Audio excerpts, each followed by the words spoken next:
Allô, allô? Oui. Bonjour à tous, merci beaucoup d'être venus. Donc, j'ai deux personnes à excuser. Donc, Géraud Guibert, le président de la Fabrique écologique, qui ne peut pas être avec nous ce soir parce qu'il est en mission à l'étranger. Et ensuite, notre grand témoin Philippe Mauguin, PDG de l'INRAE, est dans les bouchons. Il arrive bientôt. Donc, on va démarrer sans lui et il va arriver juste au bon moment. Donc je vous présente les intervenants de cet atelier. Alors, en dehors de Philippe Mauguin qui n'est pas encore là, Pierre-Marie Aubert qui est directeur des programmes politiques agricoles et alimentaires à l'IDRI. Et puis deux membres du groupe de travail, donc François Demarque qui est responsable de la thématique énergie dans le réseau d'experts de la Fabrique écologique et qui a été à l'initiative de ce groupe de travail. Et Christian Couturier, directeur de Solagro, qui est également membre du groupe de travail et co-auteur de la note. Je signale aussi qu'il y a Laurent Simon parmi nous, qui est professeur d'université spécialisé sur la biodiversité et qui est responsable thématique biodiversité à la Fabrique écologique, et également membre du groupe de travail, qui pourra aussi, bien sûr, prendre la parole. Donc, ce débat va se partager en deux parties. Une première partie où François Demarque va les auteurs du groupe vont nous présenter un peu la partie diagnostic et un peu une réflexion sur le fond. Quelle place pour la biomasse dans la transition énergétique? Quels arbitrages? Comment? À quelles conditions? Et une deuxième partie qui sera plus sur la gouvernance. Oui, j'ai oublié de rappeler le contexte, c'est qu'on est en pleine négociation et élaboration de la politique climat-énergie du gouvernement. Il y a d'ailleurs, c'est ouvert à la consultation, donc c'est pour ça qu'il nous a semblé très important à la Fabrique écologique de débattre de ce sujet qui est à la croisée entre énergie et également agriculture. Voilà, donc je laisse la parole à François Demarque pour nous présenter la première partie de la note. Les deux premières parties. Donc, parlez bien, rapprochez bien le micro pour parler. Alors bonjour à tous, merci Mathilde. Alors pourquoi d'abord cette note? On a fait le constat que le débat énergétique en France a tendance à se focaliser sur l'électricité. L'électricité, c'est le vecteur de décarbonation qui est privilégié, mais on va passer probablement de 25% de l'énergie finale à 50% de l'énergie finale en développant les usages de l'électricité. Qu'est-ce qu'on fait pour les 50 autres pourcents? Et c'est là que la biomasse va jouer un rôle important. Et c'est pourquoi on a décidé d'y travailler. Alors la première question, je vais essayer d'aller assez vite évidemment, la première question qu'on s'est posée, c'est est-ce que la biomasse c'est vraiment renouvelable, c'est vraiment durable? Bon, je ne peux pas rentrer dans les détails, il y a évidemment un certain nombre de conditions à cela. Ce qu'on peut dire, c'est qu'il y a eu un gros travail fait au niveau international et notamment européen sur cette question, que des critères de durabilité de la biomasse ont été fixés par les directives européennes pour éviter le changement d'affectation des sols indirect, donc de la déforestation indirecte dans d'autres pays liés au développement de la biomasse éventuellement chez nous, et puis préserver la biodiversité, préserver le stock de carbone. Donc tous ces critères, on va supposer qu'ils sont évidemment respectés quand nous parlerons de biomasse.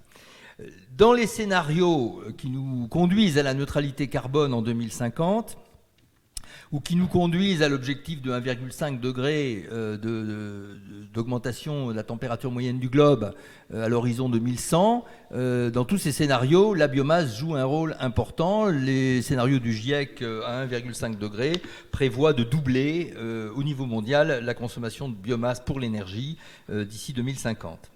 Alors regardons la France. On va commencer par la forêt et le bois. Le bois, c'est la première source d'énergie renouvelable aujourd'hui en France. La récolte de bois, globalement, énergie et autres, est inférieure significativement aujourd'hui à la production biologique par photosynthèse en forêt. Et la forêt, par ailleurs, s'étend. On est passé de 14 à 17 millions d'hectares en 40 ans, depuis 1980. Donc on pourrait se dire, allons-y gaiement, développons la récolte de bois en forêt. On a des marges de manœuvre. En réalité, c'est plus compliqué parce que la forêt est soumise à des stress importants aujourd'hui liés au changement climatique, donc des canicules, des sécheresses, des incendies qui se développent, des tempêtes, des attaques d'insectes qui ont quelques succès sur des peuplements fragilisés. Et donc la productivité baisse la mortalité des arbres augmente, le puits de carbone est lui-même menacé. Et par ailleurs, les essences aujourd'hui qui constituent notre forêt sont probablement assez largement inadaptées au climat de demain, donc du siècle qui vient. Donc des incertitudes très fortes sur comment il faut faire pour gérer une forêt dans ce climat-là. Et il y a évidemment des débats qui sont parfois vifs. Ce que nous disons dans la note, c'est qu'il faut une diversité d'approches. On ne peut pas trancher aujourd'hui, et on tranchera peut-être jamais d'ailleurs, entre les partisans d'une intervention forte, donc les interventionnistes, disons, et de l'autre côté, des partisans du laisser-faire et de la libre évolution. Il faut que la recherche, évidemment, s'intéresse à la question et nous permette peut-être, d'ici quelques années, de trouver les pistes les plus prometteuses. Il y a un autre obstacle au développement de la récolte en forêt qui est plus lié à la structure de la propriété forestière. La forêt publique, elle est bien gérée et on ne peut probablement pas augmenter le prélèvement. Il y aurait des marges de manœuvre dans la forêt privée, mais qui se heurtent à une structure extrêmement,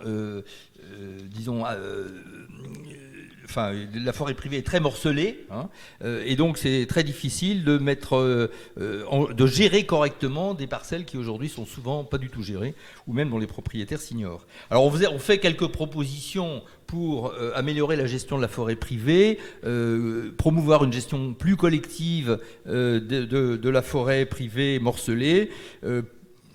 Ça ne peut pas produire des effets majeurs très vite. Il faut aussi moderniser le secteur aval et on propose, dans la foulée de quelques autres, que le fonds chaleur de l'ADEME, qui finance le bois énergie, puisse aussi financer des projets territoriaux qui associent le bois énergie aux autres utilisations du bois, donc le bois d'œuvre et éventuellement le bois d'industrie. Alors, en tout état de cause, on peut envisager, bien sûr, une augmentation du prélèvement en forêt, mais cette augmentation, elle sera sous surveillance. Il faudra vérifier que les chiffres ne divergent pas et elle ne sera pas probablement à une hauteur suffisante pour satisfaire une demande qui risque d'être en forte croissance. Alors, on va y revenir. Maintenant, on va se pencher sur l'agriculture. L'agriculture, elle a pris le chemin de la méthanisation. C'est plutôt une bonne chose parce que la vente du méthane, disons, crée une incitation économique à développer les cultures intermédiaires à vocation énergétique, les fameuses cives, qui permettent, entre deux cultures principales, de ne pas laisser les sols à nu, d'éviter l'érosion, d'éviter, ou en tout cas de limiter les risques de lixiviation ou d'entraînement des nutriments, notamment des nitrates, vers les eaux. Donc il y a un côté promotion de pratiques agroécologiques dans les systèmes agricoles qui est effectivement qui est effectivement présente avec le développement de la méthanisation. Alors il faut bien sûr éviter des pollutions comme on en a connu, mais ça devrait pouvoir se faire facilement pourvu qu'on forme correctement les hommes et que les installations soient bien entretenues. Alors, il faut aussi s'assurer du retour du digestat vers les parcelles qui ont produit les matériaux qui alimentent les méthaniseurs. Mais moyennant tout ça, nous sommes bien convaincus qu'on peut et qu'on devrait développer rapidement la méthanisation dans notre pays. Alors il y a un aspect intéressant, il s'agit d'injecter du gaz dans le réseau et on peut profiter probablement du stockage, de l'importante capacité de stockage de gaz dont nous disposons, qui sert aujourd'hui de manière intersaisonnière pour réguler la consommation de gaz. On peut s'en servir de manière interannuelle le jour où on aura diminué d'un facteur 2 ou 3 la consommation de gaz, comme les scénarios à 2050 le laissent à prévoir. Et ces stockages de gaz pourraient permettre de compenser d'une certaine manière la variabilité de la production végétale entre les années. Parce qu'avec le changement climatique qui va nous créer des sécheresses, on va avoir des années où on va produire beaucoup de végétal. À ce moment-là, on pourrait alimenter sans problème les méthaniseurs. Mais il faut aussi alimenter les animaux.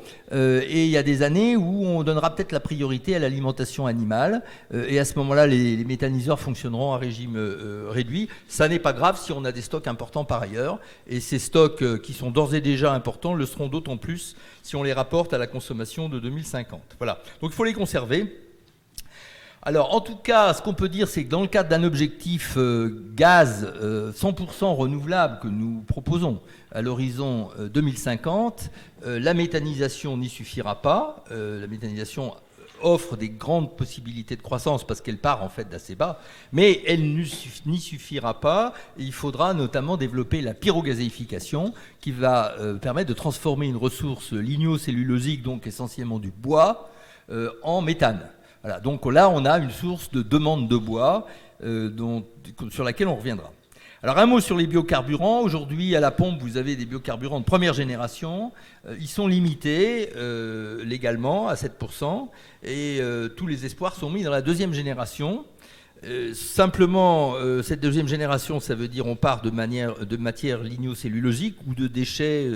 Aujourd'hui, on fait ça avec des huiles, mais les huiles de friture usagées, il n'y en a quand même pas beaucoup. Donc, il va falloir passer au bois.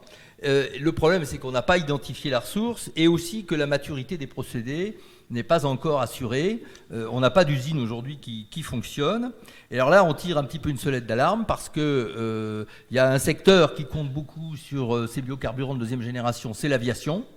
On vient de lui demander par les textes européens qui viennent de sortir de passer à des carburants durables et bon, comme l'avion à hydrogène c'est pas pour demain matin, qu'est-ce qui est candidat? C'est le biocarburant. Or comme je le disais, les procédés et la ressource ne sont pas assurés, donc on dit là casse-cou.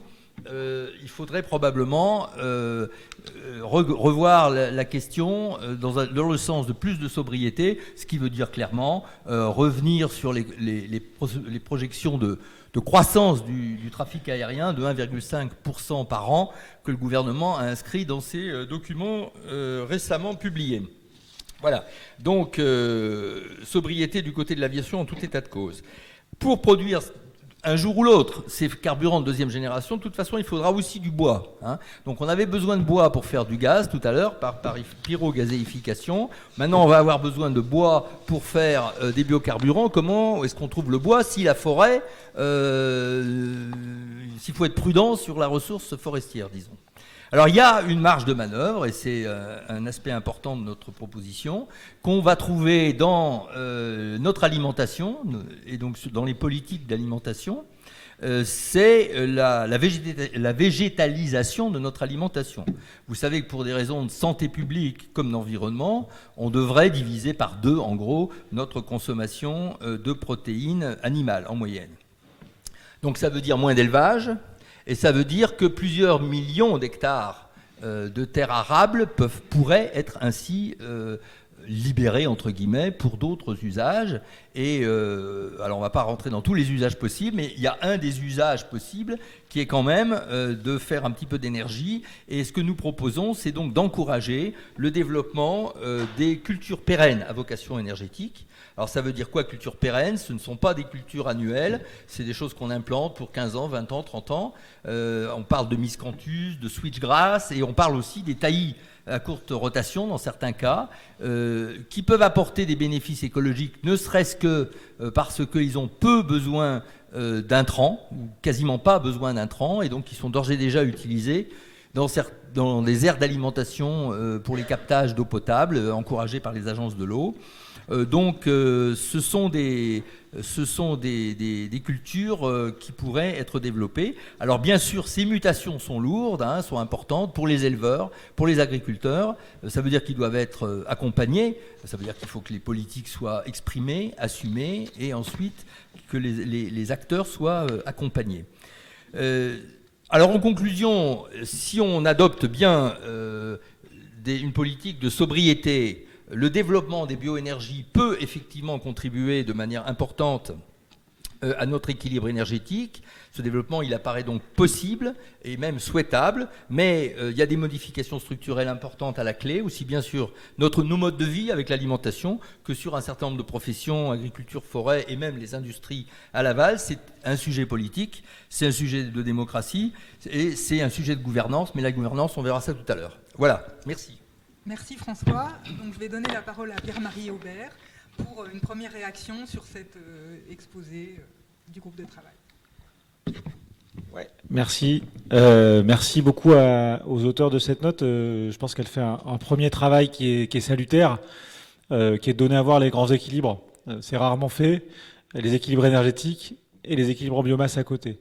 Je le redis ici, hein, mais aujourd'hui, autour de la SNBC, tout le monde est d'accord, y compris jusqu'à Matignon, pour dire qu'on a un petit problème de biomasse. Alors Christian me disait aussi tout à l'heure qu'on a un problème d'électricité aussi, ce que j'ignorais.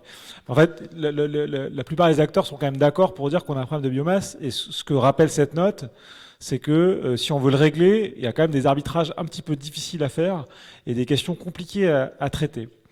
Donc ça montre bien en fait le niveau de contraintes physiques auxquelles on doit faire face. Et moi, ce que j'ai coutume de dire, c'est que si on veut dépolariser le débat sur l'agriculture, parce que c'est quand même un débat qui s'est très fortement polarisé depuis au moins 5 ans, il va peut-être falloir qu'on apprenne à regarder les réalités physiques en face. On ne peut pas violer les lois de la physique, comme ça ne marche pas trop.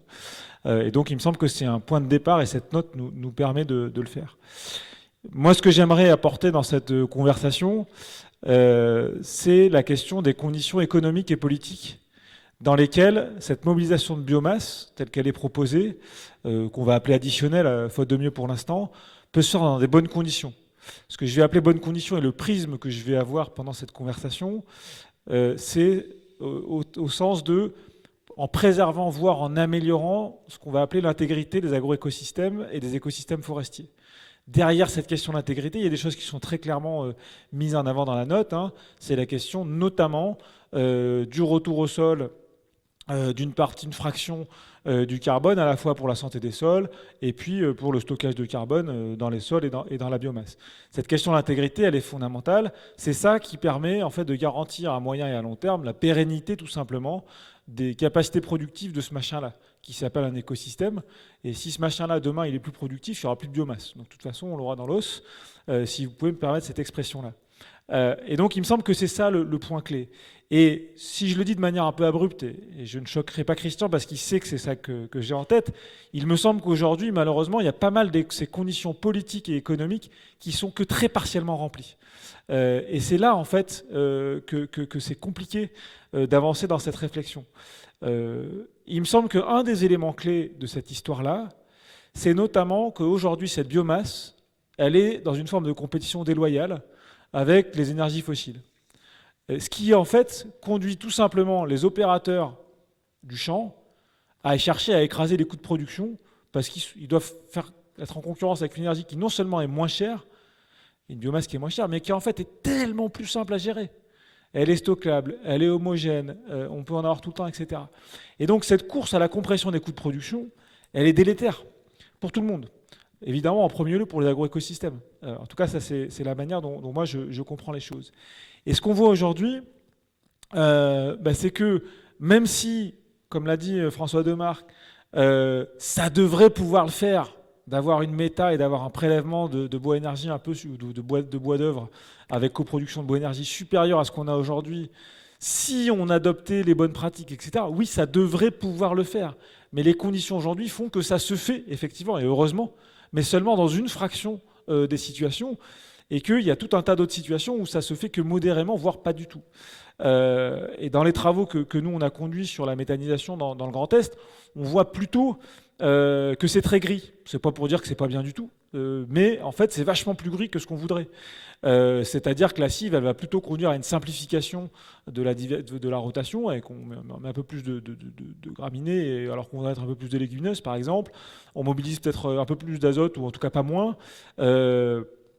Et puis, en fait, on a des problèmes de gestion de digestat, à la fois en termes de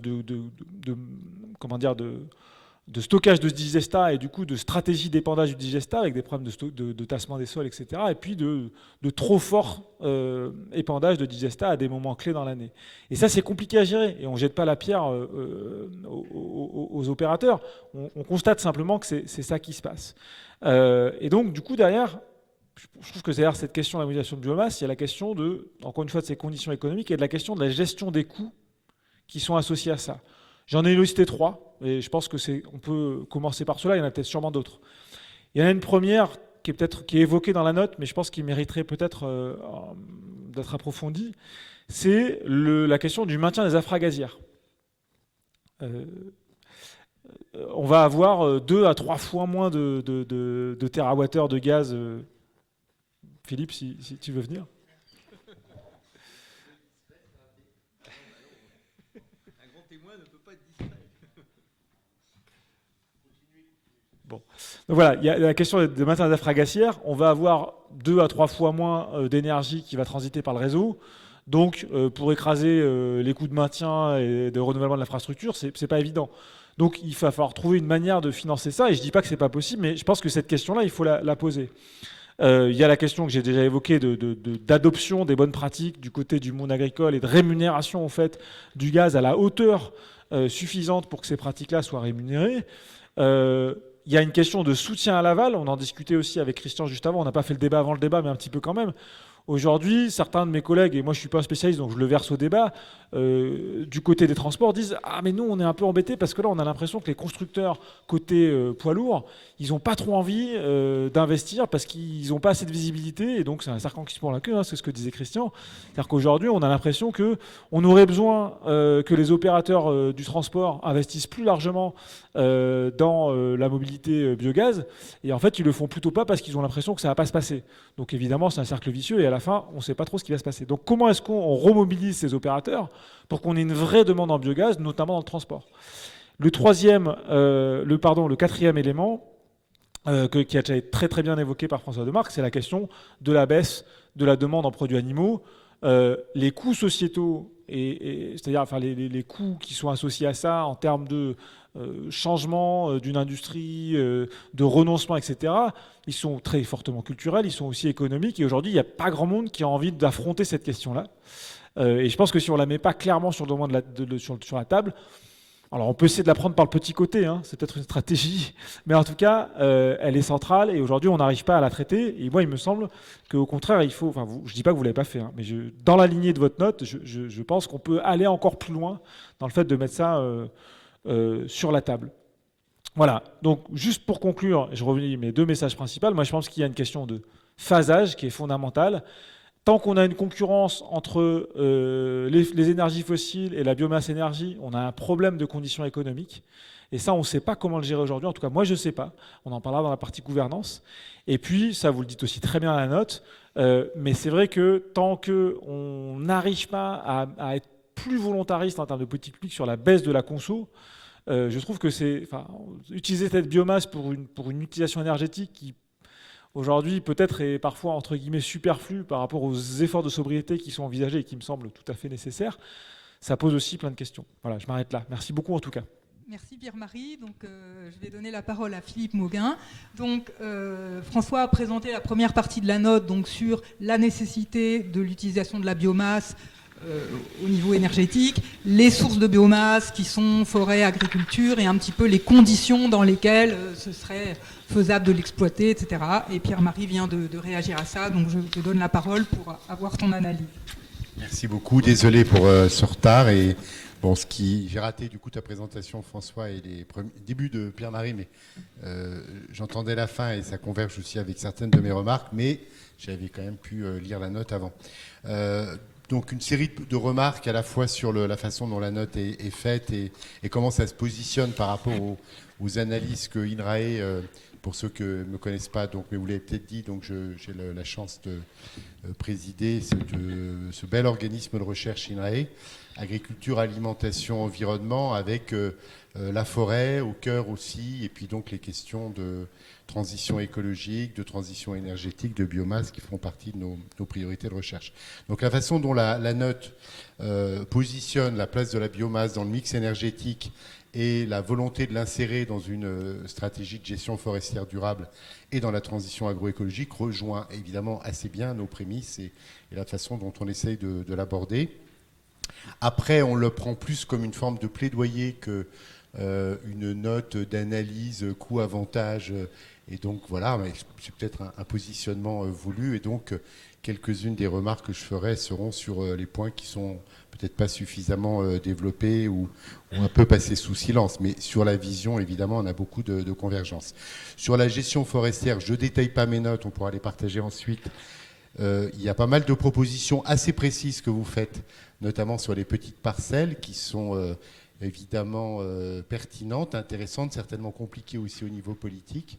Parce qu'on parle souvent du lobby agricole, mais l'organisation des petits propriétaires forestiers, des maires des communes forestières, sait se faire entendre. Je le confirme dans mes différentes expériences professionnelles.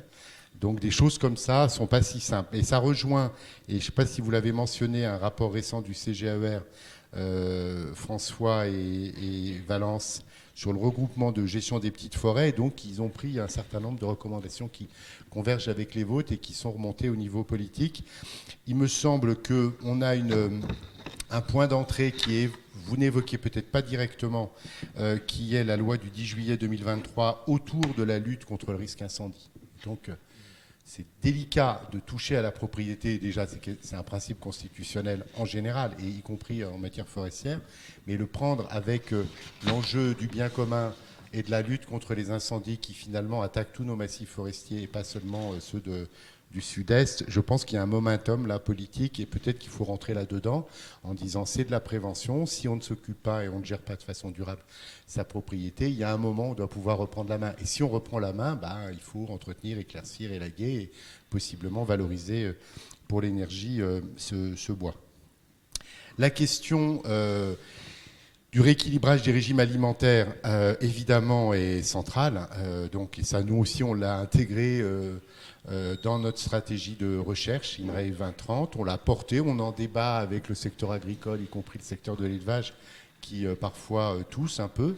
Mais en tous les cas, voilà, on l'a intégré, y compris dans les projections de décarbonation de l'économie française et de l'agriculture française qu'on a pu faire avec le SGPE dans la planification écologique. Donc on a fait différents scénarios.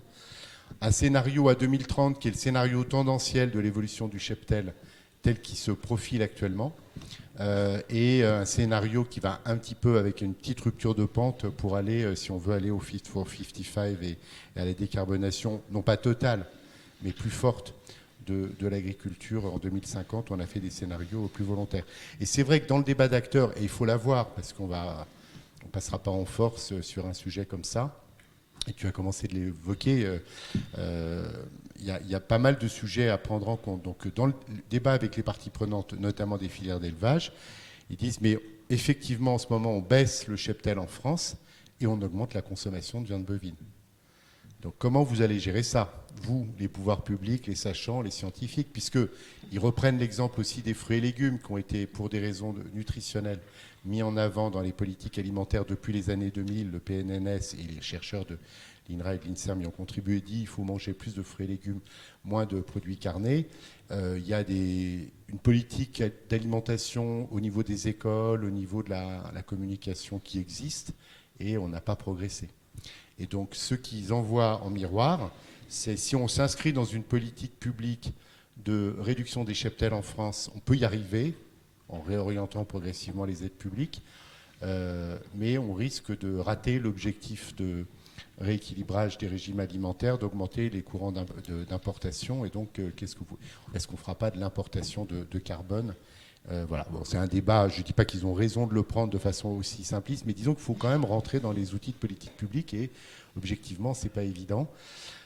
Alors, on le fait en tant que recherche publique avec le travail sur l'alimentation dès la petite enfance, les 1000 premiers jours, la restauration scolaire, etc. etc. Et c'est intéressant sur plein de points.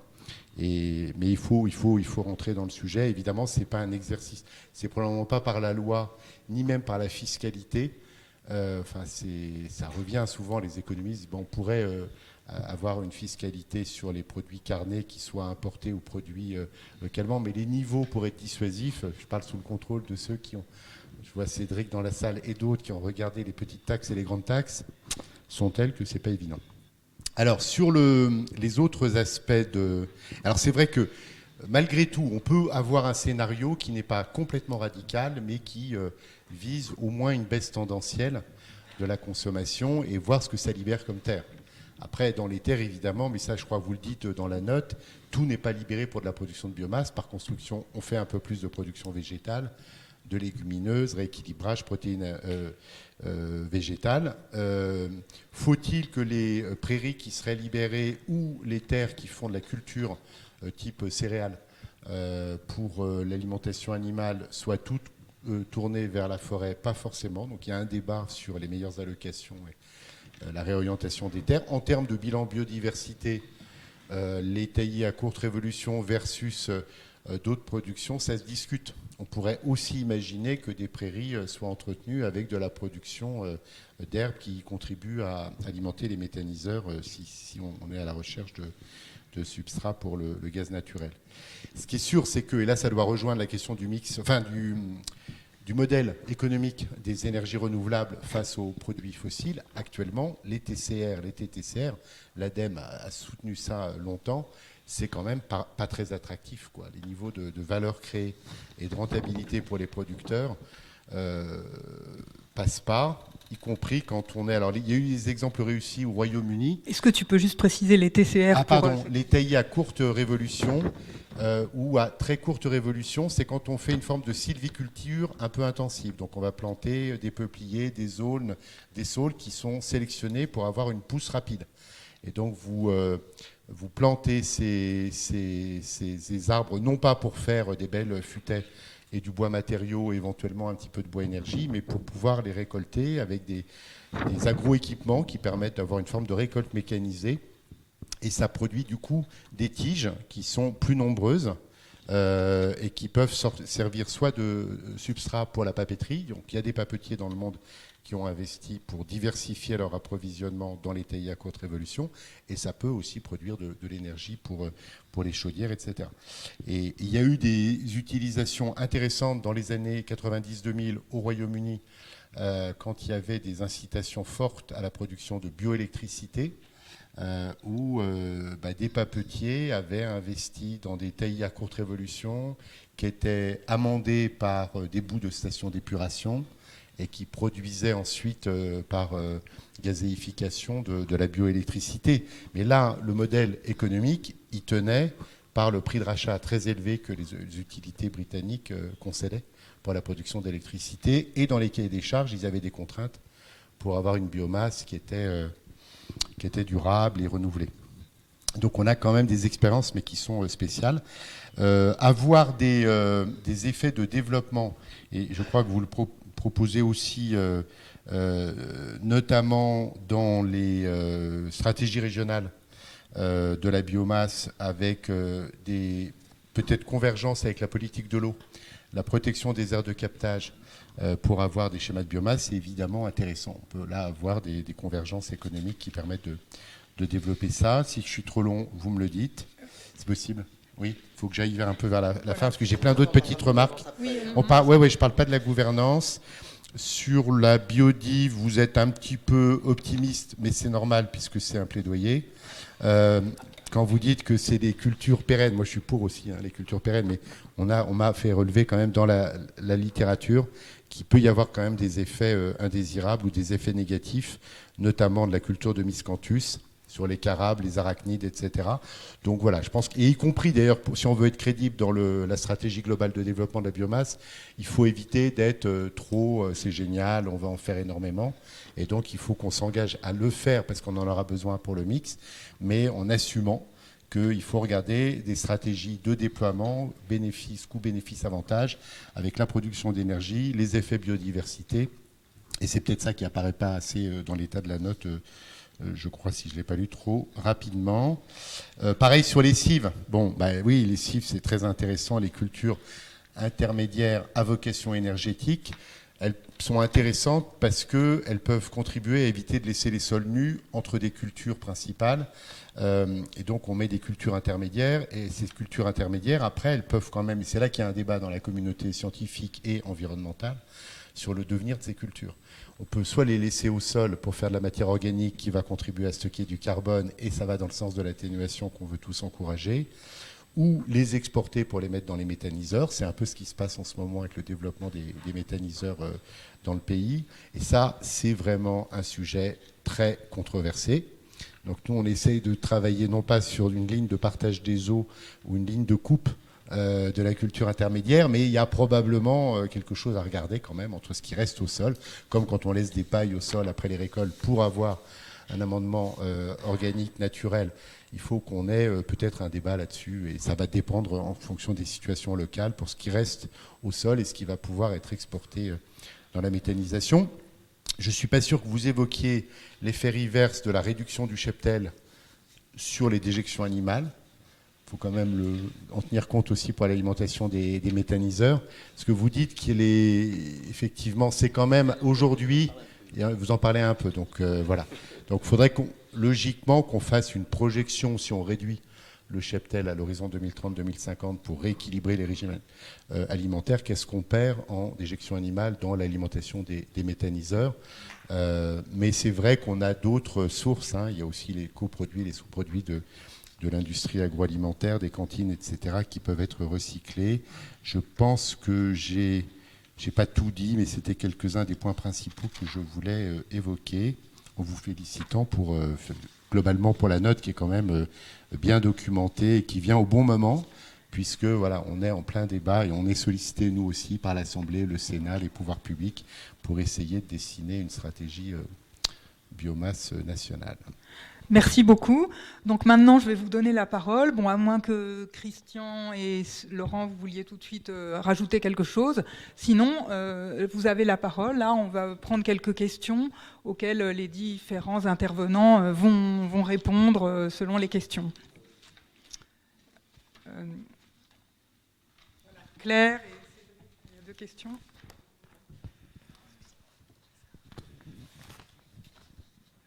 Donc je vous demanderai de vous présenter brièvement et puis d'être assez concis dans votre question. Merci beaucoup. Claire Tutenuy, Entreprise pour l'environnement et CESE, qui a produit il n'y a pas très longtemps un rapport, un avis sur ces difficiles questions. J'avais prévu de citer, pardon. Mais c'est pas grave, il est cité. Et puis je suis là pour en parler. Alors, j'avais quelques questions. C'est que là, vous avez regardé le côté bioénergie versus alimentation et forêt. Mais je n'ai pas entendu parler d'absorption. Et à un moment donné, la forêt, elle sert aussi à ça, donc, et on en a besoin. Enfin, donc, si on laisse l'absorption se réduire parce qu'on exploite de la forêt, il faut réduire encore plus les émissions pour faire de la neutralité carbone. Donc, est-ce que vous avez un peu réfléchi à ça, comment ça s'intègre? J'en avais un deuxième qui est carrément hors champ, mais qui n'est pas complètement hors champ avec la question de l'évolution de l'élevage, qui est le photovoltaïque et l'agrivoltaïsme avec de l'élevage dessous, enfin du vrai. Est-ce qu'on peut faire du vrai? Et ça m'amène à la question des modèles économiques. J'ai appris beaucoup de choses de mon co-rapporteur agriculteur, mais j'ai appris premièrement que rien ne paye autant que l'alimentation. C'est-à-dire que les cultures énergétiques ne rapportent pas, enfin, c'est ce que M. Mauguin a dit, ne rapportent pas assez. Et j'ai aussi appris que le budget alimentaire des ménages baisse. Donc, et à un moment donné, si on veut qu'ils payent plus cher, il faut qu'ils montent. Donc, comment on change ce genre d'inconscient collectif? Mais il faut qu'ils payent plus cher si on veut leur donner de la bonne viande. Je fais référence à ça. Donc voilà les questions que j'avais sur comment vous traitez. C'est des problèmes de bord un peu, mais malheureusement, sur les sujets de biomasse, les problèmes de bord sont importants. Et puis, je voulais quand même ramener ma proposition un petit peu originale qu'on a formulée dans l'avis, qui est la proposition de faire un budget, un plafond, enfin un rationnement, en disant on ne va pas prendre plus que tant de biomasse pour l'alimentation animale ou les produits carnés. Et ce n'est pas forcément franco-français, ça peut être importé, mais l'empreinte carbone de l'Europe, l'empreinte déforestation de l'Europe pour l'alimentation ne doit pas exagérer.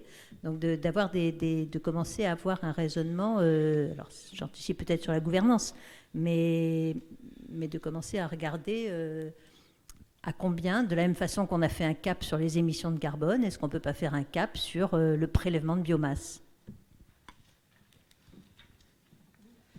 Merci. Cédric Philibert, IFRI. J'ai une remarque et une question plus précise. La remarque générale pour moi, c'est que je ne suis pas du tout séduit à l'idée de développer des cultures énergétiques. Je pense que si on arrivait, et Philippe nous a expliqué que ce n'était pas forcément le cas tout de suite, à avoir globalement une alimentation plus végétale et moins carnée, donc moins de transformation de protéines végétales en protéines animales, si on y arrivait, je pense qu'on pourrait en profiter pour desserrer un peu l'intensification de l'agriculture, mettre un peu moins d'intrants, mettre un peu moins d'engrais, de pesticides, et que c'est peut-être ça qu'il faudrait faire plutôt. D'autant que si c'est pour faire de l'énergie, j'ai tendance à penser qu'on ferait mieux de faire, y compris sur des sols agricoles, du photovoltaïque, parce que le petit calcul simple que j'ai fait de comparaison, et qui a été fait par d'autres aussi, de comparaison du kilométrage qu'on peut accomplir par hectare de biocarburant et hectare de photovoltaïque montre qu'avec du photovoltaïque et un véhicule électrique, on fait en gros 100 fois plus de kilomètres qu'avec des biocarburants et une voiture thermique. Et je peux vous le démontrer quand vous voulez. Donc voilà, je pense qu'il ne faut pas perdre ça de vue. Et j'en viens à la question quand même, parce qu'il y a des usages, et Marc l'a cité, il y a des usages pour lesquels on a besoin de biocarburants, et c'est l'aviation.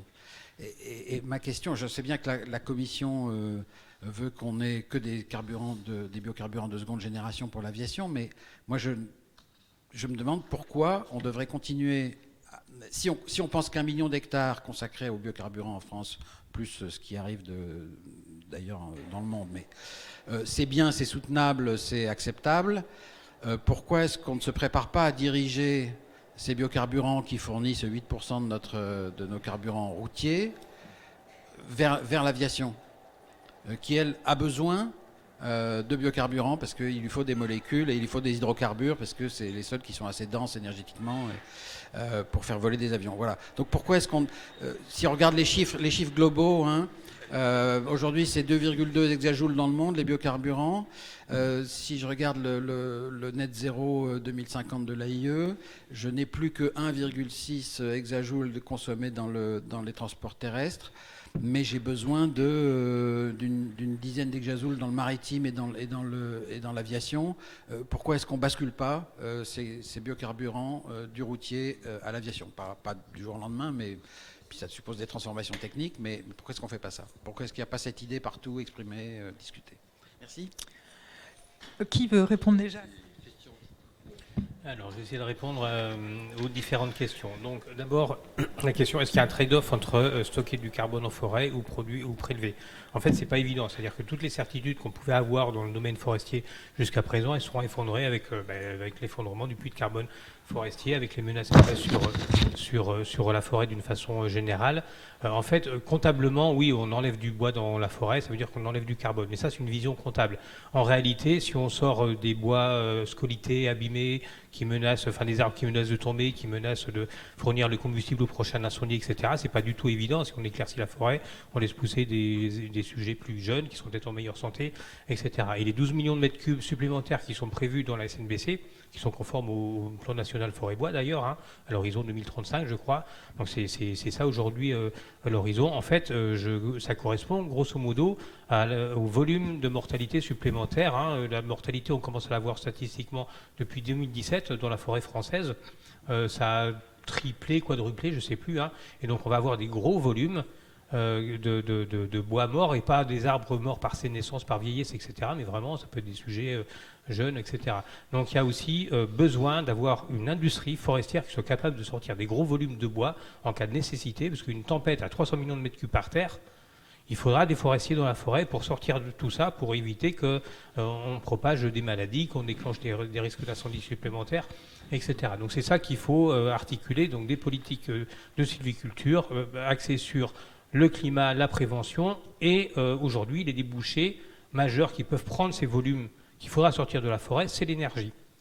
C'est l'énergie, c'est pas le bois matériau, c'est pas le bois industrie, enfin pas uniquement, pas tout seul, et donc c'est vraiment articuler des politiques énergétiques avec des politiques de sylviculture qui sont axées climat et sécurité.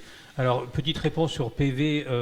Alors, l'agrivoltaïsme, alors je vais faire une réponse sur les deux questions à la fois. D'abord, c'est pas concurrent avec le décret qui vient de sortir là, sur l'agrivoltaïsme. Hein. On maintient une production agricole, on ne tolère pas plus de 10% de perte de la production agricole. Et la production d'électricité et la production de biomasse, ce n'est pas du tout les mêmes usages. On ne peut pas raisonner à combien je produis de kilowattheure et qu'est-ce que je peux faire avec. Parce que si on parle de 100 000 hectares de surface en agrivoltaïsme, hein, ou de surface photovoltaïque globalement, on parle de 100-150 gigawatts électriques. Le réseau électrique, de toute façon, il est limité, il ne pourra pas absorber tout ça. Tout ce qu'on va balancer en plus sur le réseau, de toute façon, il faudra le stocker parce qu'il va falloir écrêter, on ne pourra pas tout absorber. Et donc, il y a une limite, de toute façon, physique à ce que peut prendre le réseau. Et donc, ce n'est pas des choses qui sont forcément concurrentes. On peut très bien, et nous, à Solagro, c'est notre quotidien, on accompagne des projets d'agrivoltaïsme où on combine à la fois une production agricole et une production énergétique. On a vraiment une coproduction. Et puis, sur l'agrivoltaïsme, hein, voilà, les ordres de grandeur, c'est de l'ordre de la centaine de milliers d'hectares de terres agricoles à comparer aux 20 millions, 25 millions d'hectares de SAU à peu près aujourd'hui. Sur les cultures énergétiques, alors nous, on ne défend pas des cultures énergétiques pour des cultures énergétiques. L'idée, ça a été rappelé, c'est bien de développer, en fait, ces cultures énergétiques, ces tailles à courte rotation, ces cultures pérennes dont on parle, etc., dans les scénarios de l'ADEME, c'est entre 500 000 et 1 million d'hectares dans le scénario 3, donc celui qui a le plus besoin de biomasse. Dans les scénarios qu'on a fait nous à Solagro, c'est aussi dans les 400 000 hectares. C'est 400 000 hectares qui sont destinés à préserver les ressources en eau. Donc c'est des cultures sans intrants ou très bas intrants, donc sans engrais, sans phyto, etc. Donc qui sont des cultures pérennes qui permettent de protéger les périmètres de captage d'eau potable. Il y a un vrai sujet sur la protection des captages d'eau potable. Il y a beaucoup de périmètres de captage, de captage qui sont menacés en termes de qualité à cause des pesticides, etc. Donc il y a un vrai enjeu de protection. Et donc l'idée, c'est d'avoir des zones de protection. Ce n'est pas des prairies, parce que les prairies pâturées, ça apporte de l'azote, etc. C'est vraiment des systèmes sans intrants pour éviter la pollution des eaux de nappe de surface par les polluants agricoles, hein, pour dire les choses clairement. Donc là aussi, c'est vraiment une vision de comment on combine une production de biomasse, alors destinée, là on parle d'énergie, mais destinée à la production de fibres, etc. C'est des pratiques qui sont soutenues par exemple par l'agence de l'eau rameuse pour justement développer des cultures de lin pour protéger ces périmètres. Alors les cultures de lin, aujourd'hui à 150 000 hectares, on ne va pas mettre 400 000 hectares de cultures de lin en France partout, quoi. Et donc il y aura une diversité des solutions. Il peut y avoir des cultures à des fins matières, des cultures à des fins énergétiques, et c'est tout ça qu'il faut articuler. Les périmètres de captage d'eau potable, c'est 1,8 million d'hectares aujourd'hui en France. Hein. Donc quand on parle de 400 000 hectares, 500 000 hectares, c'est qu'une partie de ces périmètres. Donc il y a quand même pas mal de marge de manœuvre. Il y avait une question sur budget alimentation des ménages. Alors aujourd'hui, effectivement, les ménages en France, ils dépensent pour à peu près 280 milliards d'euros de dépenses alimentaires, tout confondu, y compris les services de restauration, y compris 28 milliards d'euros de boissons alcoolisées, qui ne sont pas des aliments, mais qu'on peut quand même compter dedans. Et il ne faut pas oublier que, donc ça c'est l'étude de la FAO qui est sortie il y a 3 semaines à peu près, hein, qui montre qu'en France, les coûts cachés de l'alimentation, ce qu'ils appellent les coûts cachés de notre système alimentaire, en euros, ça fait 164 milliards d'euros, sans compter les coûts des pesticides, ni sur l'environnement, ni sur la santé, avec des coûts sur des impacts sur l'environnement du système alimentaire qui sont probablement assez sous-estimés. Grosso modo, pour 1 euro de dépenses alimentaires, on a 1 euro de coûts cachés. Donc là, il y a un levier en termes de politique de prévention, en termes de santé publique, hein, santé publique au sens large, hein, donc ça inclut les notions de santé environnementale, santé des écosystèmes, des populations, des animaux, etc. Donc il y a un levier qui est majeur. Et donc demander aux ménages de payer plus cher une alimentation alors qu'il y a une situation de précarité alimentaire qui est forte, hein, en France, même dans des pays riches, ça me paraît un peu compliqué. Par contre, il y a des leviers en termes de politique de prévention de santé publique qui peut très bien répondre à une partie de la problématique. Et donc on attend la SNAC, effectivement, la stratégie nationale alimentation, nutrition et climat, et il manque juste biodiversité pour que ça soit parfait. Et on attend que cette SNAC prenne résolument le chemin de végétaliser l'alimentation, réduire les pertes et gaspillages, réduire les surconsommations. On surconsomme 30% de protéines, hein, et donc il y a énormément de leviers qui peuvent être actionnés. Juste un point là-dessus, mais dire après, mais c'est vrai qu'on a des travaux de recherche aussi en économie expérimentale qui montrent qu'on peut avoir une alimentation durable, saine, bonne pour la planète, pas chère. Bon, après, voilà, on est conscient que c'est pas simplement parce qu'on a pu le montrer, y compris avec des personnes en insertion, enfin dans toute une série de situations. Mais après, c'est voilà, la culture alimentaire, elle est compliquée. Donc, mais c'est possible, disons, on peut avoir une alimentation saine avec un impact faible sur la planète qui soit à 3-4 euros. Mais bien le... Oui, pardon. À 3-4 euros dans vraiment les scénarios les plus serrés, 3-4 euros par jour en coût de matière. Je voudrais peut-être revenir sur la question des prairies et de l'élevage. L'année dernière, nous avions fait une note à laquelle Christian et moi-même avions également contribué, qui s'appelle « Les prairies et l'élevage des ruminants au cœur de la transition agricole et alimentaire ». Il y a encore la synthèse, je crois, qui est disponible sur la table là-bas. Et on avait beaucoup plus creusé les questions de politique alimentaire et les leviers de politique alimentaire qui pouvaient être utilisés. Donc on n'a pas repris ça pour pas faire de redite, on a simplement renvoyé à notre note de l'année dernière. Et effectivement, d'une part sur les budgets d'alimentation, aujourd'hui les gens dépensent beaucoup pour la viande. Si on divise par deux, en gros, les protéines animales, on retrouve des marges de manœuvre dans les budgets qui permettent de monter en qualité alimentaire, c'est-à-dire que la viande sera probablement plus chère, mais on en consommera 2 fois moins, et au total, ça permet quand même de faire quelques économies sur les budgets, parce que c'est le premier budget d'alimentation du Français moyen, c'est pour la viande. Voilà, donc il y a quand même des marges de manœuvre là pour le budget des ménages. Et puis, parce que je voulais aussi revenir sur ce qu'on propose en matière de réaffectation des terres. Nous disons, dans la foulée de ce qu'on a dit l'année dernière, les prairies permanentes doivent être protégées. Il n'est pas question de les retourner pour faire de quoi que ce soit des taillis à courte rotation ou de la culture, des grandes cultures classiques. On protège les prairies permanentes. La seule évolution envisageable des prairies permanentes, d'un point de vue à la fois stockage de carbone et biodiversité, c'est la forêt. Donc c'est ce qui se passe d'ailleurs beaucoup. Si la forêt a cru de 3 millions d'hectares depuis 40 ans, c'est bien parce qu'on a transformé des prairies, peut-être pas que des prairies, mais majoritairement des prairies en forêt. Donc ce mouvement-là, il n'est pas totalement agréable pour le monde agricole parce qu'effectivement, ça veut dire qu'il y a des emplois d'élevage qui disparaissent et qu'il y a moins d'emplois en forêt que dans l'élevage. Mais en même temps, d'un point de vue écologique, ça n'est pas critiquable. Par contre, ce que nous disons, c'est que on va libérer des terres arables. Et il faut qu'on s'arrange pour que les terres qui soient libérées soient des terres arables. Et sur ces terres arables, on peut faire énormément de choses. Il n'est pas question de faire que de l'énergie partout. On va mettre des haies, on va mettre des bosquets, on va recréer des zones d'intérêt écologique.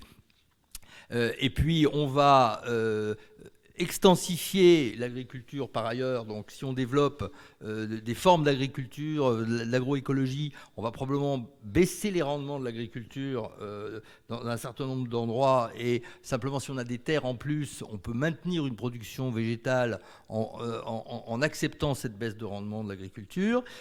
Donc il y a pas mal de choses qu'on peut faire, et on dit parmi ces choses-là, parmi les plusieurs millions d'hectares qui peuvent être dégagés, si on consacre, mettons 1 million d'hectares à faire quelques cultures énergétiques, par exemple dans les aires d'alimentation des captages d'eau potable, eh ben, ça serait une bonne affaire. Voilà ce que nous disons. Donc on ne touche pas aux prairies, on sauvegarde les prairies, leur stock de carbone et leur biodiversité. Simplement, on dit les terres arables, on peut en convertir une partie, et en partie pour l'énergie, et pas exclusivement pour l'énergie. Voilà. Oui, tu voulais rajouter quelque chose, Christian ? Alors, il y avait encore une question à laquelle on n'avait pas encore répondu, sur l'aviation, voilà.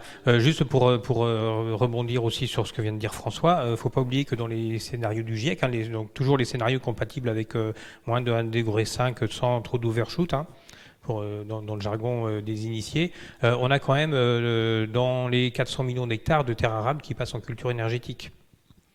Et je pense que ça passe un peu sous nos radars, nous, en France et en Europe, d'une façon générale. Donc, grosso modo, on a une bascule des prairies qui sont afforestées et des terres arables qui sont en partie utilisées pour des fins énergétiques, et notamment dans des filières, ce qu'on appelle le BECS, nos bioénergies et capture et stockage de carbone. Donc ça, c'est pas des options qu'on a mobilisées. On se pose quand même beaucoup de questions sur l'opportunité d'aller dans ces directions-là.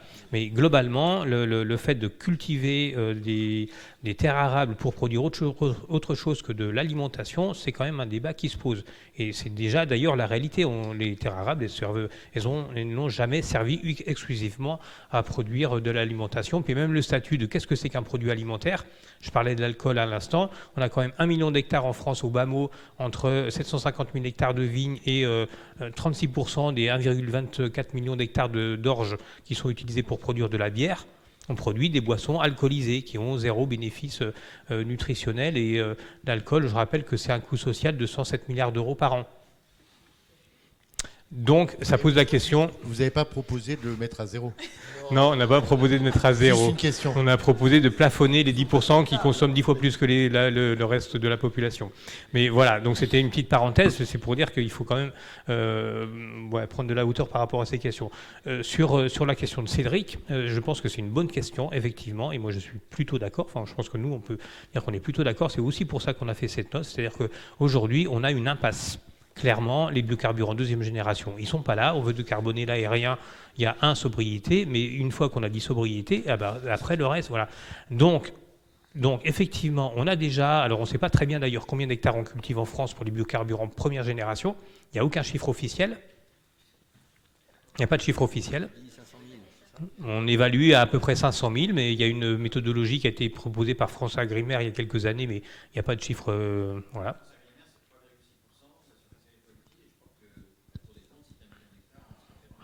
Ouais, mais de quelle année? Ah oui, bon. Enfin, en tout cas, voilà. Donc, c'est quelques centaines de milliers d'hectares. On ne sait pas très bien exactement. Mais en tout cas, effectivement, on a cette production. Et autant utiliser cette production pour l'aviation et puis libérer les biocarburants pour le transport terrestre. Et c'est pour ça que nous, on propose plutôt de basculer les transports routiers lourds vers le bio-GNV, parce qu'en biométhane, on a des possibilités technologiques. On a une croissance de la flotte de camions au gaz de 21% par an, en moyenne, depuis une dizaine d'années. Donc ça, c'est une solution qui est mature, qui existe, qui se développe, sur lesquelles il n'y a pas de difficultés particulières. Et donc, il faut plutôt privilégier les solutions qui sont les plus appropriées. Et sur l'aérien, plutôt que de courir après d'hypothétiques carburants deuxième génération, mais effectivement, peut-être utiliser les huiles qui existent aujourd'hui pour les avions. C'est une Je suis pas sûr qu'elles aient exactement le profil énergétique pour être. Mais en tous les cas, je suis d'accord sur le fait que ces surfaces-là pourraient être à terme converties sur l'aérien. Et je module un peu ce que vous dites quand vous dites qu'il n'y a pas de maturité des technologies. Nous, on a quand même développé l'INRA avec l'IFPEN des technologies qu'on considère comme valables. Il y a une usine là qui est en construction. Alors, il n'y en a pas eu en France encore. La première usine est en Croatie qui va produire 55 000 tonnes de bioéthanol à partir de matières premières lignocellulosiques, miscanthus, résidus agricoles. Et puis, il y a en juin 2023, il y a une annonce de création sur le bassin de Lac d'une usine dédiée sur les biocarbes aériens, Biotijet, avec Axins, donc notre filiale avec l'IFPEN, et puis un certain nombre de partenaires. Donc il y a plusieurs projets. Ça ne veut pas dire qu'il faut que tous les biocarburants aériens soient faits avec de la lignocellulose. Mais il ne faut pas dire que, parce que c'est vrai que c'est la petite musique, que ça ne marchera pas. Nous, on considère que technologiquement, c'est possible. Après, il faut une prise de risque avec le passage à l'échelle industrielle. Alors, on ne dit pas que ça ne marchera pas. Hein. On dit qu'aujourd'hui, on n'a pas de preuve que ça marche à l'échelle. C'est-à-dire qu'effectivement, on a des annonces, on a des usines, mais le nombre d'usines qui ont ouvert, donc des usines à, je sais pas, 250 millions de dollars pièce aux États-Unis, il y en a une dizaine, et il n'y en a aucune qui fonctionne aujourd'hui. Ça, c'est aussi la réalité. En Europe, c'est pareil. Nous, ça fait 30 ans qu'on suit les biocarburants deuxième génération, des congrès, des colloques, des brevets, des projets pilotes, etc. Il y en a eu beaucoup. Hein. Et en fait, les rescapés, il n'y en a pas beaucoup. Donc, si vous faites l'inventaire des usines en Europe qui produisent du biocarburant seconde génération, alors autre que ce qu'on appelle le HVO, c'est-à-dire la production de biodiesel à partir d'huile hydrogénée, ça fonctionne, mais ça fonctionne pour que ça passe sur la directive RED 2 hein, et ça fonctionne à partir d'huile de récupération. Voilà, donc ça, c'est des volumes qui sont relativement limités parce que l'huile de récupération, c'est déjà largement utilisé, d'abord dans les biocarburants routiers, dans les cosmétiques, etc. Donc les volumes supplémentaires, ils ne sont pas énormes. Donc si on enlève la filière HVO, les usines opérationnelles en Europe, franchement, pour avoir cherché des installations qui fonctionnent depuis plus d'1 an en régime nominal, au moins 5000 heures par an, avec publication des résultats industriels de performance, etc. Nous, on n'en a pas trouvé. Non, hein. mais Donc peut-être que ça peut exister, mais voilà. ça reste une hypothèse. Mais quand on s'intéresse quand même aux horizons 2030-2050, il faut laisser cette voie-là ouverte, surtout qu'on va avoir les premiers pilotes qui vont démarrer. Mais après, ça n'enlève pas la question de là où on affecte les surfaces agricoles disponibles en production de bioénergie. Pourquoi pas les mettre en priorité sur le carburant aérien? Je vois le temps qui passe, alors je vais demander à François peut-être de présenter vraiment en 2 minutes les propositions de gouvernance, mais vraiment très très rapidement sans rentrer dans le détail pour qu'on puisse encore continuer un peu le débat après. Alors on voit que ces sujets sont compliqués. D'abord, pour décider correctement, il faut des bonnes données. Alors aujourd'hui, il semble qu'il y ait quelques insuffisances sur les données, pas forcément sur la ressource telle qu'elle est dans la forêt ou ailleurs, mais aussi sur les filières et sur les flux d'utilisation. Et donc, ce que nous proposons pour aller vite, c'est la création d'une nouvelle structure, par exemple sous forme d'un GIP, qui pourrait réunir des organismes publics déjà impliqués dans la question de production des données. L'IGN pour la forêt, bien évidemment, France Agrimaire, et puis d'autres intéressés comme l'ADEME, pourquoi pas l'INRAE ou d'autres, plus les observatoires régionaux de la biomasse, là où ils existent, plus des partenaires privés qui produisent aussi des données sur leurs utilisations de la biomasse. Donc il faut faire un gros travail sur les données pour qu'on puisse travailler effectivement au niveau des régions et comme au niveau national avec des données qui soient fiables. Je n'insiste pas. Après, sur les stratégies et sur les interventions, évidemment, ces sujets sont compliqués. Il faut des lieux de délibération, il faut des lieux de partage d'informations. Il existe aujourd'hui une stratégie nationale de mobilisation de la biomasse. Elle date de 2018, il faut la refaire. Il existe dans la plupart des régions, pas toutes, des schémas régionaux biomasse, mais on a un petit peu tendance qu'après une phase initiale où tout le monde a travaillé, tout ça est oublié dans les tiroirs. En tout cas, il y a un certain nombre d'acteurs locaux que nous avons interrogés qui n'ont jamais entendu parler du schéma régional biomasse. Des documents stratégiques, en réalité, quand on regarde, il y en a énormément, et au-delà de la biomasse, il y en a sur l'énergie, il y en a sur l'alimentation, il y en a sur la forêt et le bois, il y en a sur l'économie circulaire, il y a évidemment pléthore de documents sur l'aménagement du territoire, avec les SRADET, les SCOT, les documents d'urbanisme. Au niveau des collectivités de base, enfin des intercommunalités, on a les plans climat, air, énergie territoriaux, les plans alimentaires territoriaux. On voit que tous ces documents là sont interreliés et finalement quand on parle de biomasse on parle un petit peu de tout ça. Alors il faut assurer de la cohérence entre le national et les différents niveaux géographiques, les régions et les intercommunalités en particulier. Il faut assurer de la cohérence entre les différents documents. Alors on ne peut pas tout révolutionner, mais ce qu'on peut dire c'est quand même, d'abord au niveau national il faut décloisonner. Aujourd'hui, on a un ministère qui s'occupe de l'énergie, un autre qui s'occupe de l'écologie, un troisième qui s'occupe de l'agriculture et de la forêt. Je ne suis pas sûr que ça soit toujours extrêmement fluide dans le dialogue entre tous ces gens-là. Et il faut prendre des mesures pour essayer de faire en sorte qu'ils parlent le même langage et qu'ils partagent un certain nombre d'objectifs sur le fond. Et puis au niveau régional, il y a des acteurs de terrain qui sont actifs, qui animent des politiques sur le terrain. Je pense notamment aux syndicats d'énergie qui sont constitués souvent dans un cadre départemental par les communes et qui ont quelques ressources financières et qui souvent essayent de promouvoir des projets auprès des agriculteurs sur la méthanisation ou parfois sur le bois énergie auprès des communes. Il y a également des intercommunalités, il y a les parcs naturels régionaux qui ont des chartes cartes forestières, par exemple, et qui aussi mettent quelques moyens pour développer des projets. Et puis il y a d'autres acteurs, il peut y avoir des chambres d'agriculture, il peut y avoir... Alors, tous ces acteurs-là, on ne va pas décider, c'est les uns et c'est pas les autres qui sont légitimes. Tous ceux qui sont, je dirais, volontaires et impliqués, nous disons qu'il faut les réunir dans une assemblée régionale des partenaires ou des parties prenantes, qui réunira sous l'égide de la région, mais avec aussi l'État, l'ADEME et d'autres s'ils le souhaitent, les représentants des différents niveaux géographiques et infrarégionaux, et tous ces partenaires, toutes ces parties prenantes qui sont actives. Et ça permettra de faire des SRB, des nouveaux schémas régionaux biomasse, qui seront négociés, qui seront mises en œuvre, qui seront régulièrement évaluées, qui seront éventuellement retouchées et qui resteront pas dans les tiroirs. Alors évidemment, tout ça, ça veut dire quelques moyens quand même, quelques moyens pour faire vivre les politiques et pour réaliser cette animation sur le terrain, et aussi des politiques d'intervention qui doivent être financées et où les régions, nous semble-t-il, pourraient, aux côtés de l'État, jouer un rôle déterminant. Donc voilà nos propositions en matière de gouvernance. Je vais vous redonner la parole rapidement avant de donner la parole à la salle. Pierre-Marie, peut-être. Donc sur les questions de gouvernance, je pense que c'est important de se rappeler qu'il y a deux dimensions à considérer en permanence. Il y a une dimension qui est quels sont les instruments dont on a besoin pour que tout ça soit bien géré. Bon, ça c'est la dimension technocratique. Normalement, quand les fonctionnaires sont bien formés, en général c'est le cas en France, on leur dit c'est quoi le problème à régler et ils nous sortent un truc et en général ça peut marcher.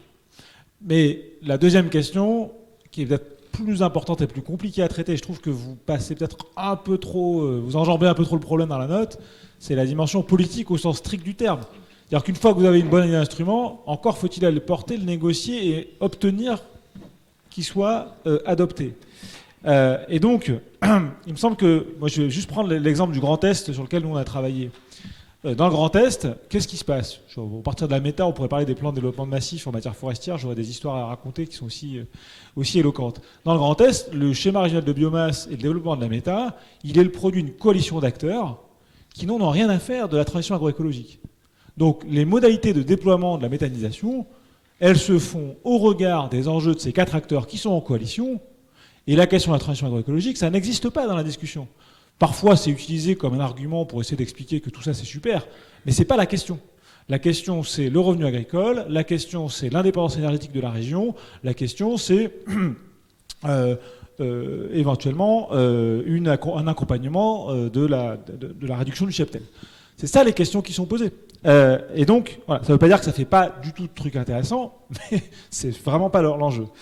Quand on vient voir ces acteurs et qu'on leur dit « Écoutez les garçons, ça serait quand même bien d'avoir des dispositifs de suivi, la fameuse base de données dont parlait tout à l'heure François, ce serait bien d'avoir non seulement des données, mais des modalités institutionnelles qui font que ces données, elles sont opposables dans la négociation sur le terrain pour essayer de dire « Mais attendez, le méthaniseur ici, il n'a pas de sens » ou les modalités d'appro de ce méthaniseur-là, ça ne le fait pas.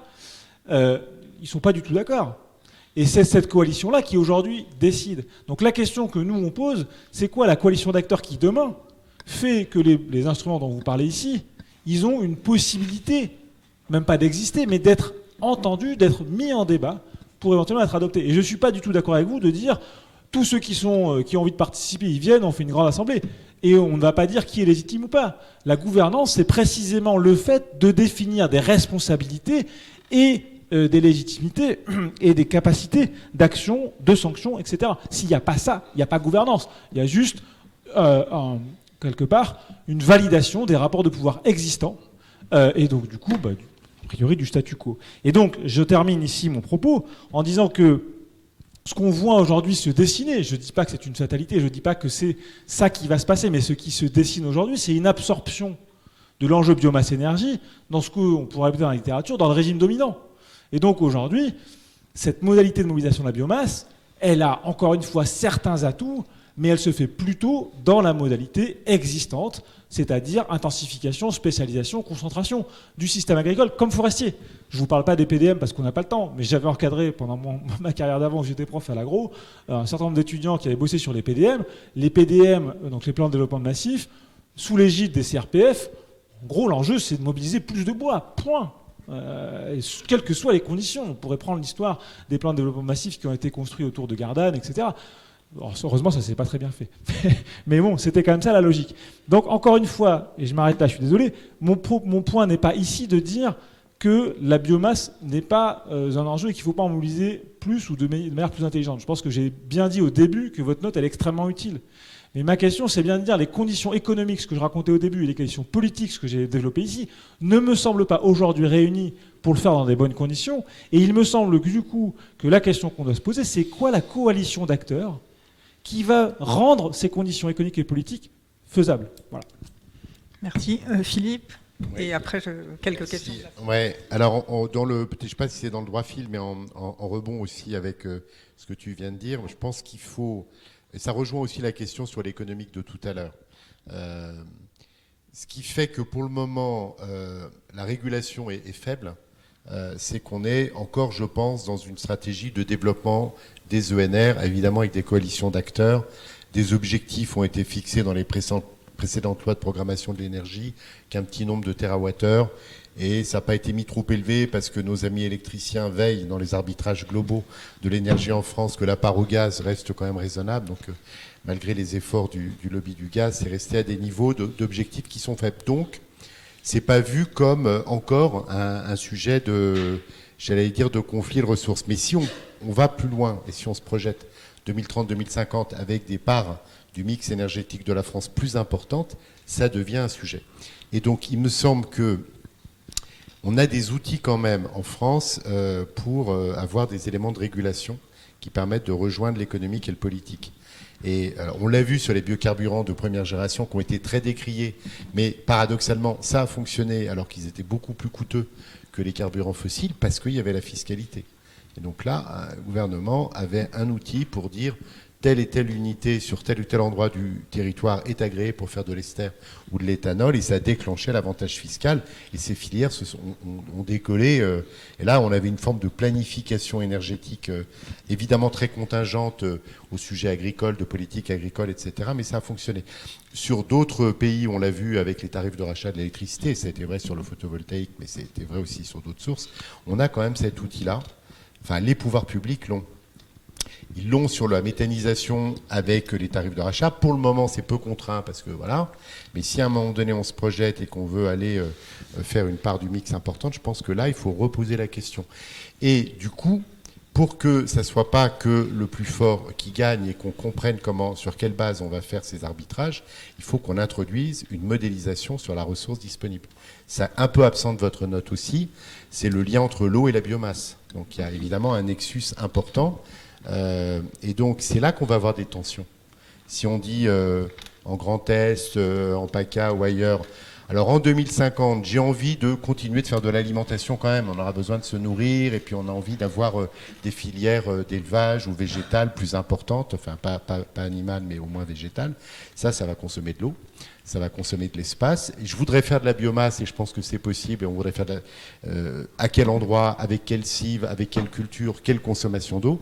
Et ça, je pense qu'on l'a peu fait encore. Donc nous, on plaide dans les discussions interministérielles pour que, après l'étage de planification écologique nationale qui a été conduit plutôt pas mal par le SGPE, la planification dans les territoires soit pas trop rapide et superficielle, et qu'il y ait une ouverture des discussions, notamment dans l'agriculture, la forêt et la biomasse, sur la base de la projection climat aux ressources hydriques. Nous, on pilote le renouvellement avec un certain nombre de partenaires d'Explore 2, donc on pense qu'on a une connaissance assez solide de la ressource hydrique à l'échelle des territoires dans les 20 années à venir, qu'on a une connaissance des sols à la maille du kilomètre carré en France et de leur capacité de production assez fine, qu'on a une connaissance des systèmes de production actuels agricoles avec leurs limites, leurs inconvénients, etc., leurs besoins en eau, qu'on a une projection démographique, une projection sur les stratégies alimentaires, la stratégie carbone, etc. Donc il faudrait faire ça.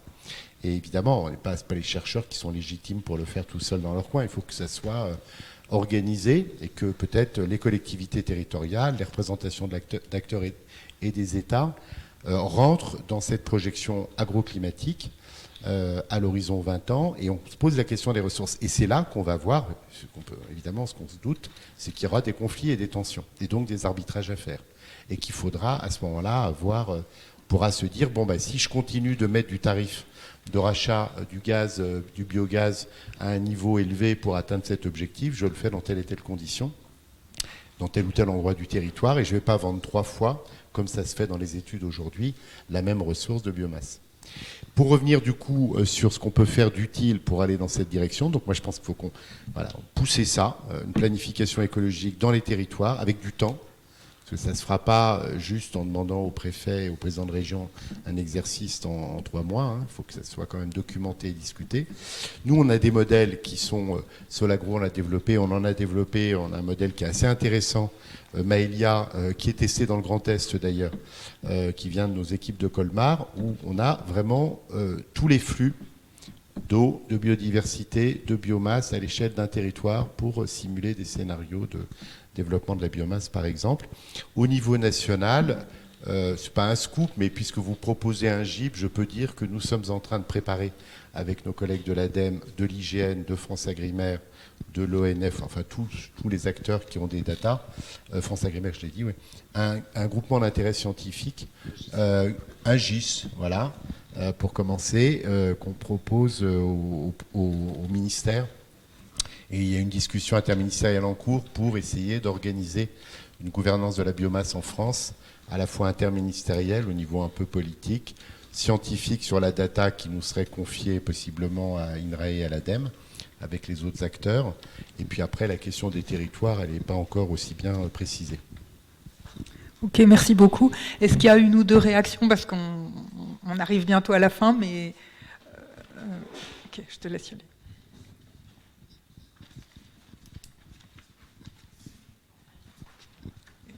Bonsoir, Simon Gaillard, technicien énergie dans une ville de 50 000 habitants et fan de Bois Énergie. Est-ce que la note répond à la sempiternelle question qui est plus orientée sur l'arbre que sur les petites cultures? Quand on brûle du bois, on lâche du carbone. Au bout de combien de temps on retrouve le carbone brûlé?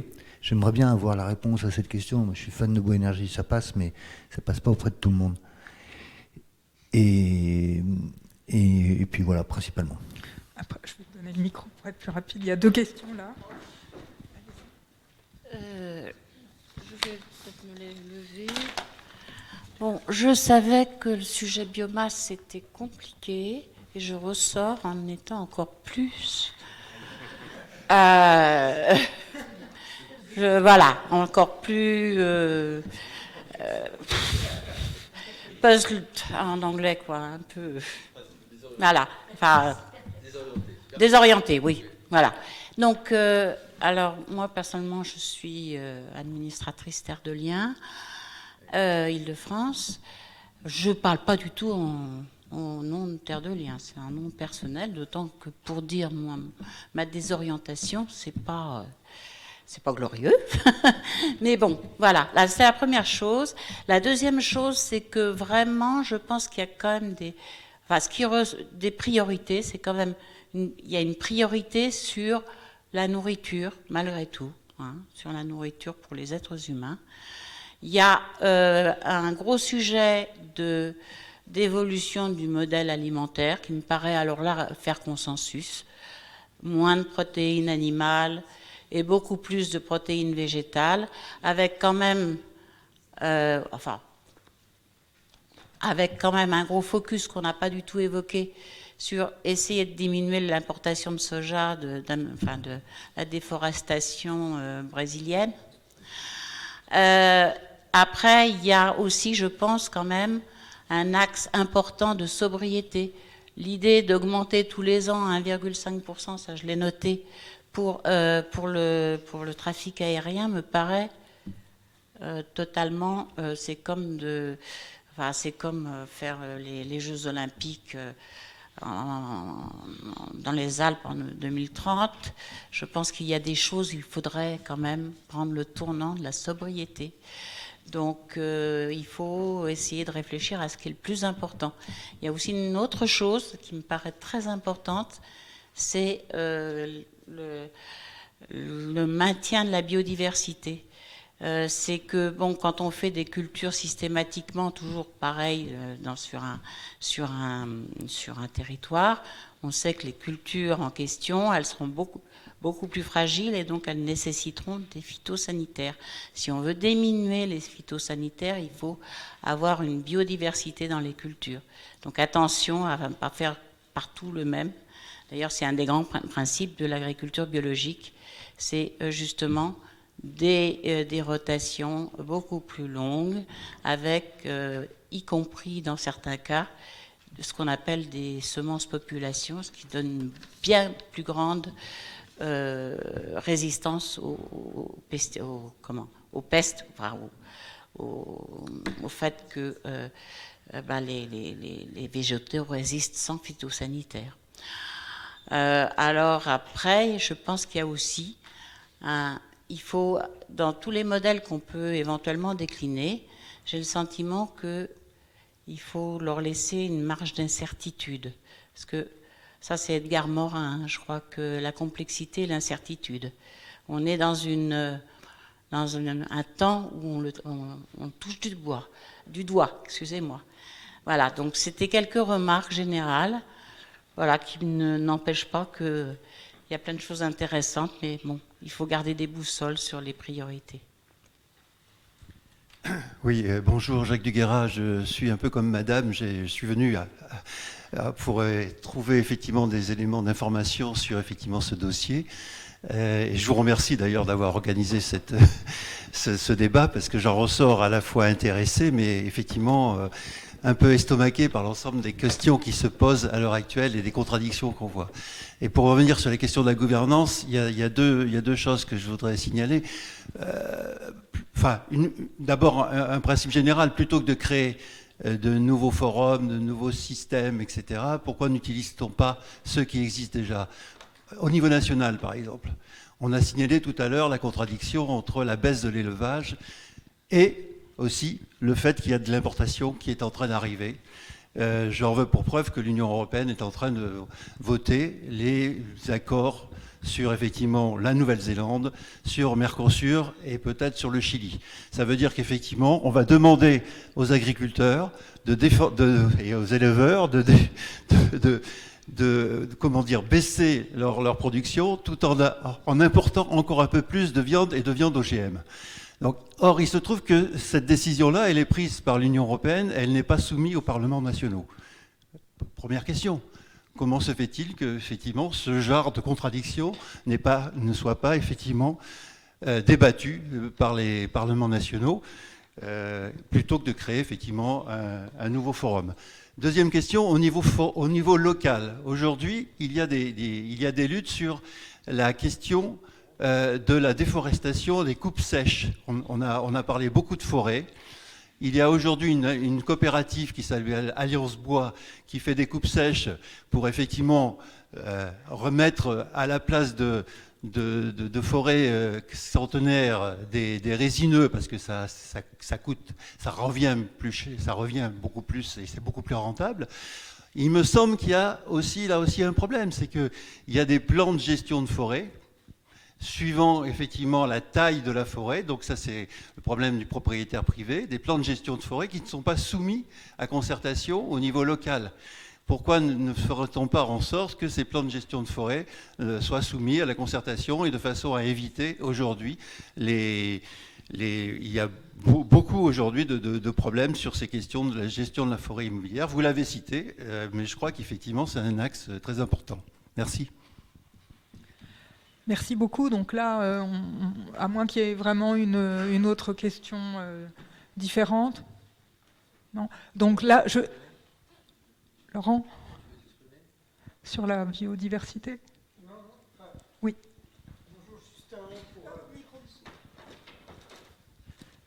Oui, sur ce que vous venez de dire sur la forêt, c'est un peu ce qui a été mis dans le rapport Catelot sur la forêt, c'est-à-dire d'avoir des assemblées locales ou régionales autour des questions de propriété forestière.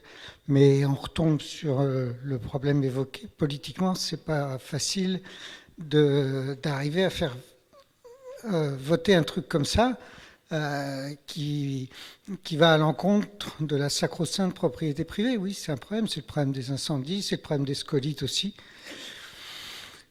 On va y aller lentement.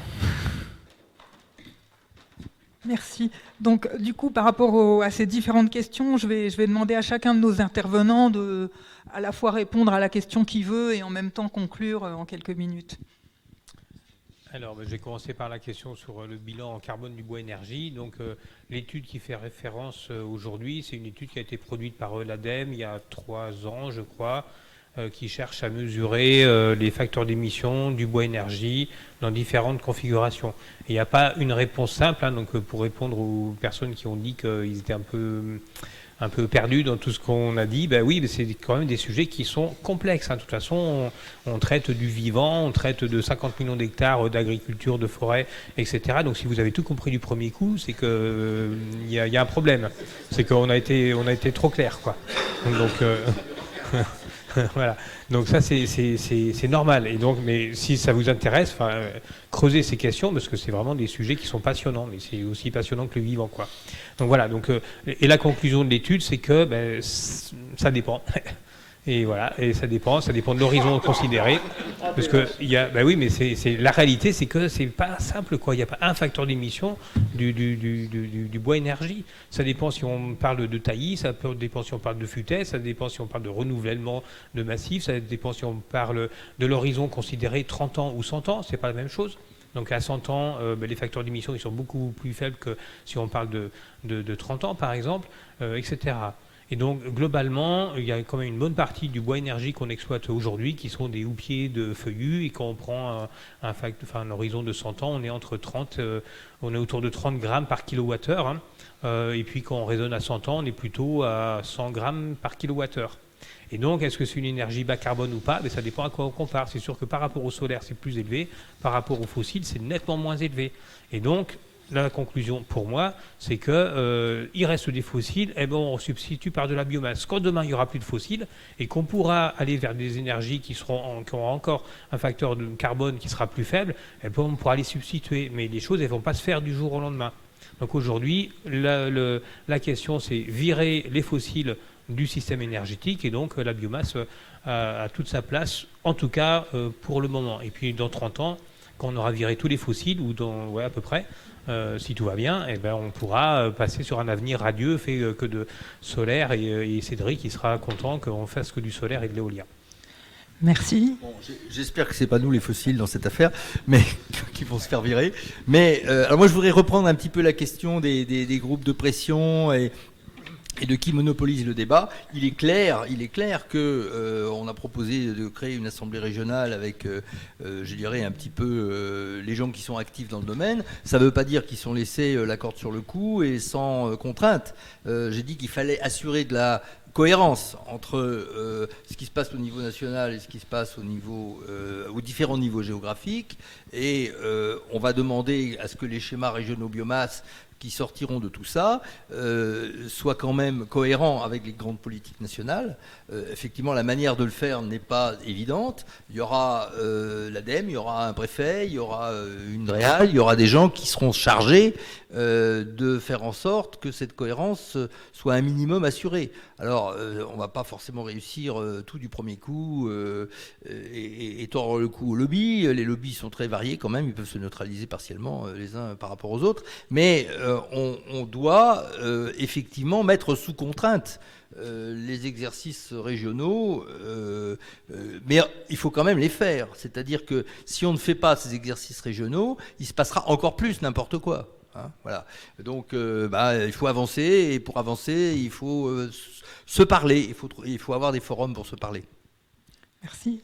Pierre-Marie, quelques mots de conclusion ou de réponse à une question?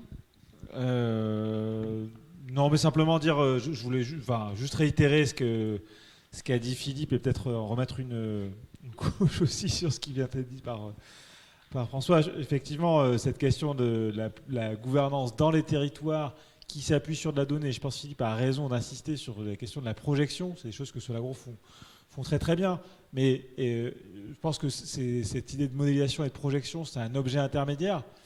C'est-à-dire qui permet de faire discuter les acteurs. Et ce que je disais tout à l'heure au début, faut quand même qu'on soit un peu sérieux sur les équilibres physiques et les réalités physiques. Donc ces projections-là, ces modélisations-là, elles ont cette vertu-là.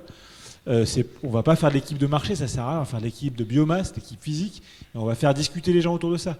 Mais ça n'empêche pas qu'à un moment donné, il y a des acteurs qui vont avoir des prérogatives, il y en a qui vont en avoir moins, et que la question, c'est qu'aujourd'hui, les acteurs qui défendent les questions environnementales sur les territoires, ils sont dans une position qui est délicate, y compris vis-à-vis des préfets. On ne va pas se raconter trop d'histoires.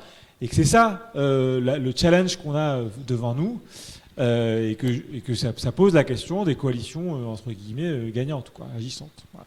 Merci. Oui, moi, par rapport à la question, je sors de la soirée décontenancée. Quel message retenir? Moi, je dirais qu'il y a quand même des choses qui sortent de votre étude et je pense du débat. C'est un certain nombre de points peut-être un peu simples. On sait on avait tous intégré que à l'horizon 2050, il fallait nourrir une planète de 9 milliards et quelques d'habitants avec du dérèglement climatique et donc une complexité sur les systèmes de production, en réduisant les intrants pour l'agriculture, que c'était déjà un challenge. Ce qu'on avait un peu passé sous silence, enfin dans une partie de la société, c'était le fait que la décarbonation de l'économie, la fin des fossiles, etc., allait exercer un puissant appel de biomasse en direction de cette production d'énergie, voire de matériaux alternatifs. Alors les experts le savaient, mais ce n'était pas vraiment dans le débat. Et je pense qu'on est en train de rentrer dans le moment où les gens vont en prendre conscience. Et donc ça va être difficile de dire bah non, juste on n'en veut pas. C'était plus facile du temps des biocarburants de première génération de dire bon, on a besoin, pas besoin, ça se discute. Mais là, le mouvement, plus on va avancer dans les prochaines années, plus il va être fort. Donc on va avoir un besoin impérieux de débat public, de données partagées, d'instances de régulation. Et donc ce soir, on commence d'aller dans cette direction-là. C'est pour ça qu'il ne faut pas être décontenancé. Mais il faut être rassuré que ce débat s'ouvre et qui s'ouvre de façon ouverte avec les citoyens. Et comme le disait Christian, il faut investir du temps pour comprendre, partager les données. Et puis, moi, je pense qu'il y a un chemin qui n'est pas unique, mais qui va être autour d'une bioéconomie circulaire et sobre. Parce qu'on n'y arrivera pas s'il n'y a pas des efforts de sobriété, si on est juste dans une hyperconsommation d'énergie, on pense qu'on va juste substituer un fuel fossile à un fuel d'origine biomasse. Évidemment, on n'y arrivera pas du tout, compte tenu de la tension que j'évoquais avant. Donc c'est ça le défi, ça va être de la sobriété, et puis une approche circulaire, on l'a vu avec les exemples qui sont donnés, où on va valoriser des sous-produits issus de l'entretien de la forêt, des sous-produits agricoles, des sous-produits agroalimentaires. Et ça, c'est beaucoup de la R&D, de l'innovation, de l'ingénierie, de l'organisation, de la logistique, de la création d'emplois dans les territoires. Donc, c'est finalement de ces tensions, des perspectives qui peuvent être intéressantes pour le développement durable. Merci beaucoup. Vraiment une seconde, Christian, parce qu'on doit... Oui, non, mais aujourd'hui, il faut bien voir aussi que les schémas régionaux biomasse, par exemple, à l'animation, c'est un quart de TP. Donc pour piloter des politiques aussi importantes, il y a quand même une question de moyens à la base qu'il faut consacrer si on veut. Voilà. Et on ne dit pas que l'assemblée des parties prenantes, c'est une assemblée qui va délibérer. Il faut qu'il y ait aussi des fonctions de décision. Il y a des cellules régionales biomasse dans les régions qui sont chargées de vérifier si les flux, etc. Pour connaître les flux, il faut avoir des outils de reporting, de modélisation. Donc tout ça, ça peut être mis en place. Mais ce que je veux dire aussi, c'est que les débats qu'on a aujourd'hui sur la biomasse, alors pour moi qui ai fait de la biomasse depuis plus de 30 ans, c'est des débats aujourd'hui, on a l'impression que ça y est, on parle quand même des sujets sur lesquels on travaille depuis 30 ans. Nous, les questions d'arbitrage des usages, mais on vit avec ça depuis tout le temps. Et l'humanité vit avec les questions d'arbitrage des usages depuis tout le temps. Donc ce n'est pas un sujet nouveau. Alors que la société le découvre, je trouve que c'est très bien, mais il faut bien voir que ces sujets-là, on va les avoir sur tous les sujets de la transition énergétique. Parce qu'aller faire de la concertation, qu'on va demander à ouvrir des mines de lithium en Auvergne ou en Bretagne, quand on fait des parcs éoliens en mer ou sur terre, on aura les mêmes sujets. Donc de toute façon, la délibération, il la faudra, les outils de régulation, il les faudra, et la biomasse, ça sera la même chose que pour le reste. Et il ne faut pas oublier qu'il peut y avoir aussi des questions, s'il y a moins de biomasse, il faudra plus de métaux, hein. Et les métaux, on va aller les chercher où? Donc, de toute façon, il y aura des choix. Il y aura des... Oui, Cédric. Une façon de clarifier. Merci. Non, mais j'ouvre. Et Cédric, il pense qu'il n'y a pas de problème. Moi, je dis que si. il y a des problèmes. Moi, je voudrais juste vous remercier tous, tous les 4 et puis toute la salle, et vous dire que donc, cette note est ouverte à la co-construction, c'est-à-dire que vous pouvez proposer des commentaires ou des modifications, soit sur notre site internet, soit par mail. Voilà, je vous remercie tous d'avoir participé à ce débat. Merci.